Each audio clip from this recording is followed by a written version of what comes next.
আসসালামু আলাইকুম viewers, welcome to Malia sweet kitchen.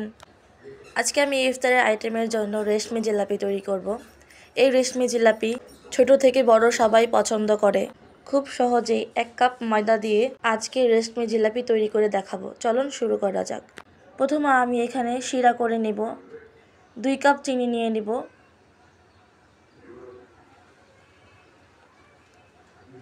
দুই কাপে চিনির মধ্যে আমি এখানে 1 কাপ পানি দিয়ে দিব।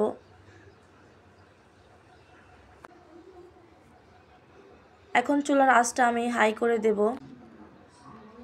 এখন একটি স্প্যাচুলার সাহায্যে এটা নাড়িয়ে দিব।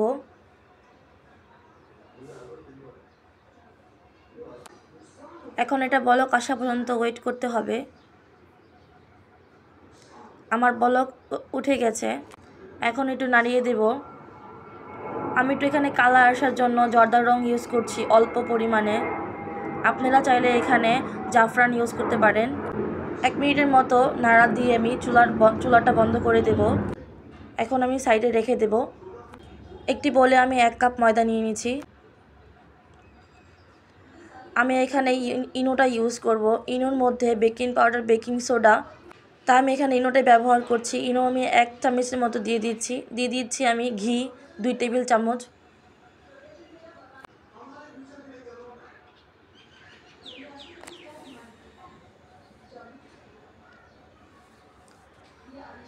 দিয়ে দেব 1 চিমটি লবণ। এখন সবগুলো একসাথে হাত দিয়ে মিক্সড করে নিতে হবে।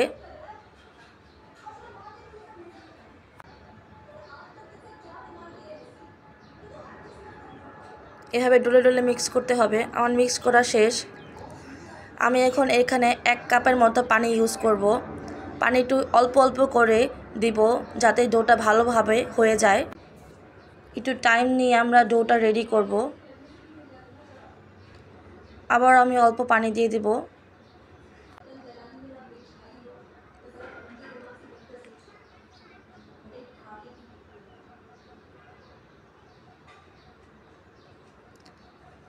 আবারও পানি দিয়ে দিব। এখন ডোটা ভালোভাবে ফেটতে হবে স্কিনে দেখার প্রসেস অনুযায়ী, যেন ভিতরে কোনো লামস বা দানা দানা না থাকে। এটা একটু আপনারা সময় নিয়ে ফেটবেন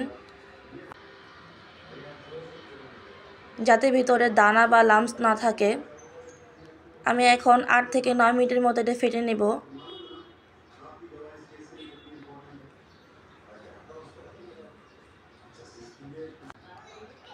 দেখতেই পাচ্ছেন আমার এটা না ফেটা হয়ে গেছে। উপর থেকে ঢালার পর স্মুথভাবে পড়ছে। এখন আমি এটা সাইডে রেখে দেব। আমি একটা মগের ভিতরে পাইপিং ব্যাগ নিয়ে দিব। আপনারা চাইলে বোতলের ভিতরেও করতে পারেন। এখন পাইপিং ব্যাগের ভিতরে আস্তে আস্তে ব্যাটারগুলো দিয়ে দিব।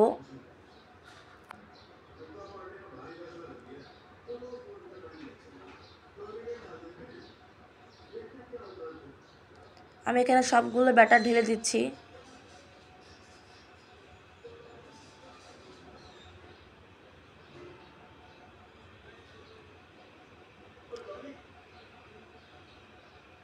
এখন পাইপিং ব্যাগটা উঠিয়ে নেব। আমরা এখন সামনের মুখটুকু অল্প একটু কেচি দিয়ে কেটে নেব চিকন করে। এখন একটা প্যানে আমি তেল গরম করে নেব ভালোভাবে। তেলটা ভালোভাবে গরম করতে হবে যাতে ব্যাটারটা দেওয়ার সাথে সাথে এটা ফুলে ওঠে। এখন আমি ভিডিও দেখানো প্রসেস অনুযায়ী এভাবে রাউন্ড রাউন্ড করে নেব। দেখতেই পাচ্ছেন কত সুন্দরভাবে চিকন চিকন হয়ে জিলাপি হচ্ছে।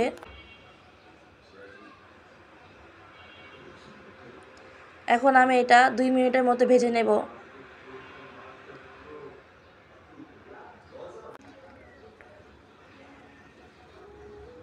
আমার ভাজা হয়ে গেছে। এখন আমি এটা উল্টিয়ে দেব। এই পিঠ ওই পিঠ ভালোভাবে এটা ভাজতে হবে যাতে ক্রিস্পি থাকে। আমার ভাজা হয়ে গেছে, এখন নামিয়ে নেব। আমার সবগুলো এখানে ভাজা হয়ে গেছে। এখন আমি শিরাতে ঢেলে দেব।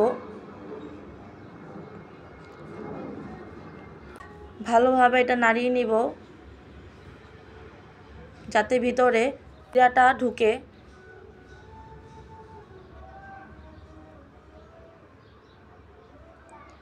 এখন আমি এটা ঢেকে দেব। 2 মিনিটের মতো। আলহামদুলিল্লাহ আমার জিলাপিগুলো হয়ে গেছে। আমি একটু আপনাদের ভেঙে দেখাচ্ছি। আমার রেসিপিটি ফলো করলে আপনারাও ঘরে বসে রেশমি জিলাপি বানাতে পারবেন। আসসালামু আলাইকুম।